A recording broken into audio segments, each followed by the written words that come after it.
Speaking of LeBron James, he said recently that Allen Iverson probably was pound for pound the greatest player of all time. Yesterday, AI, who hasn't played an NBA game since February 2010, held his official retirement press conference in Philly and said this. I thought that once this day came, it would be basically a tragic day. I promise you, it is a happy day for me.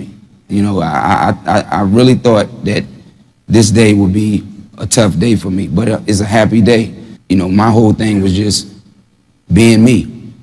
And now, you know, when you look around, you see, you know, all the guys in the NBA, now all of them got tattoos. You know, all of them, you know, guys wearing cornrows. Now you see, you used to think that the suspect was the guy with the cornrows. Now you see the police officers with the cornrows. Very funny. Allen Iverson uses the word tragic, however, Stephen A. What do you make of that comment?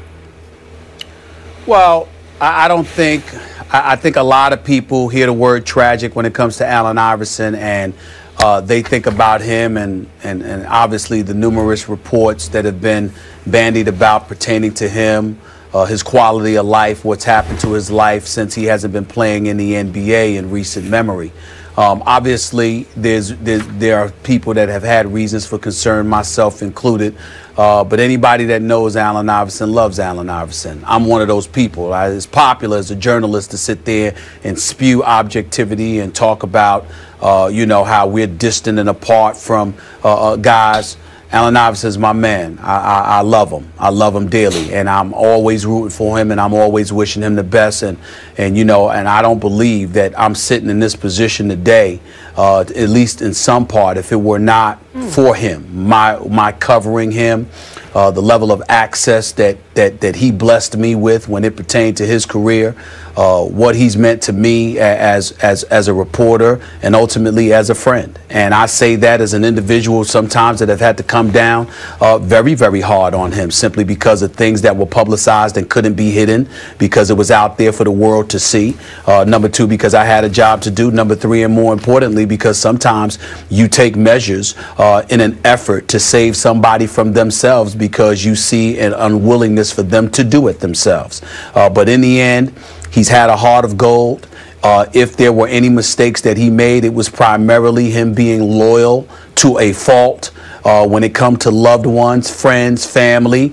If the sky is blue, but they told him it was green, even though he knew it was blue, he'd say it's green because he's rolling with them.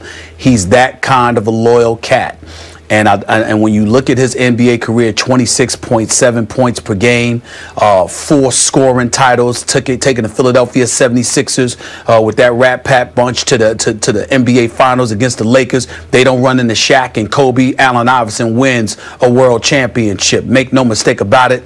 Arguably the greatest little man to have ever played this game. I don't care what anybody says. A first ballot Hall of Famer. Pound for pound, one of the greatest players that I've ever seen, but also a guy that had a heart of gold in a lot of situations that he was not given credit for. And when you look at some of the problems that people pertain to, I'm going to say this on national television. I'm not asking anybody. I'm telling anybody.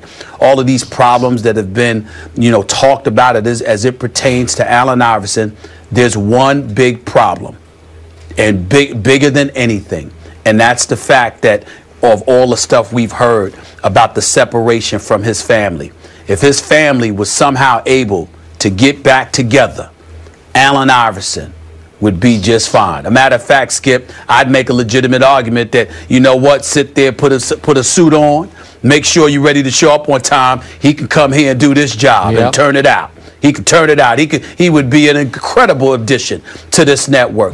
The dude is special on so many ways, despite his flaws. I got love for him like a brother, and I always will.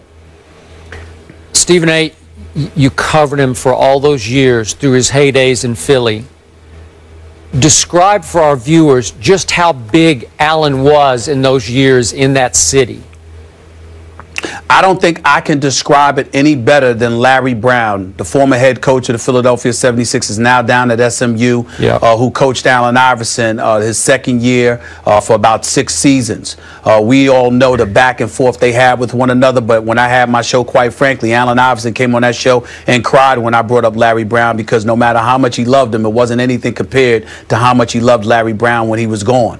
And it's because Larry Brown talked about what he meant to a culture of individuals. I mean, everywhere you went, whether it was tattoos, it was cornrows, and some of the things that, to be quite honest with you, even I think is excessive.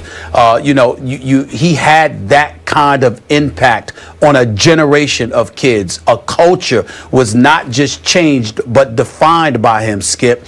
And the one thing people have to understand, Allen Iverson just didn't do it to be a maverick or whatever the case may be. What he did it, the reason he did it was to show the world you can't just judge a book by its cover. Just because I have cornrows and just because I have tattoos doesn't mean I can't be great. Doesn't mean I can't go all out there and play every game like it's my last. Doesn't mean that I can't have a positive impact. Don't judge me by what you see. And more importantly, don't look at a generation of kids coming up and judge them based by the cover. Judge them, get to know them, learn the content of their character, and then go from there. Again, he's not flawless. Yeah. He's imperfect. We all know this. But there's a hell of a lot more good than there was bad in Allen Iverson. And the players in this league know that. So back to Kerry's original question about the tragic quote. I watched the game, and during the game on the local Philly telecast that I was watching, they did an extended live interview with Allen. And I must tell you that even though he said that what he feared would be a tragic night turned into a happy night, the interview I saw extended, he was more sad than happy. I think it's hitting him hard, Stephen A. And I don't know him the way you do, certainly. I don't know him at all. But I do fear for him going forward that he finds his life after basketball at age 38.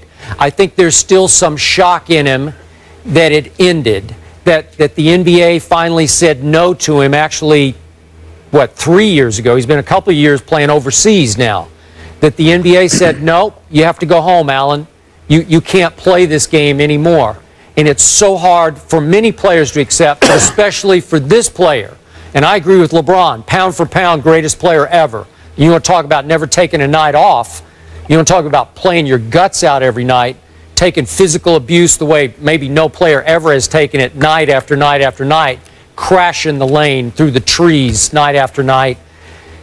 Now what? And as you said, I would love to see him at some network, this network, to find his footing in basketball with 1 foot in and 1 foot out as a commentator. Do something with your life other than wonder what happened to the great life you used to have when you dominated basketball in Philadelphia.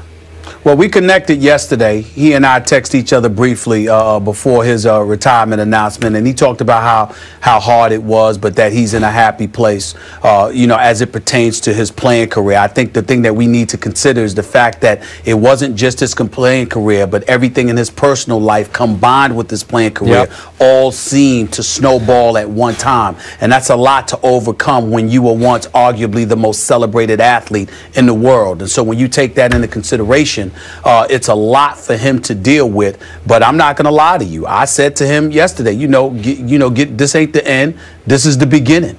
Get yourself together. Come, try to come here and work. Put on a suit. Get ready. Start analyzing basketball. Break it down. Do some of those things. Listen, man, people who are around him, who know him, understand the good and the bad. We know the flaws and the imperfections, but by and large, we'll swear by him, man. And you can't find anybody that knows him that doesn't love him. And I'm one of those people, and I'm proud to say that. He's a special brother. He truly, truly is. Regardless of his flaws, he's a special brother. And I just hope that this is just the beginning and he realizes that. And ultimately, he gets his family back together, because if that happens, nothing will stop him. Skies is the limit. He'll be just fine. But it may take that. All right. Not the end, just the beginning. Stephen A., thank you so much for that perspective. Coming up next.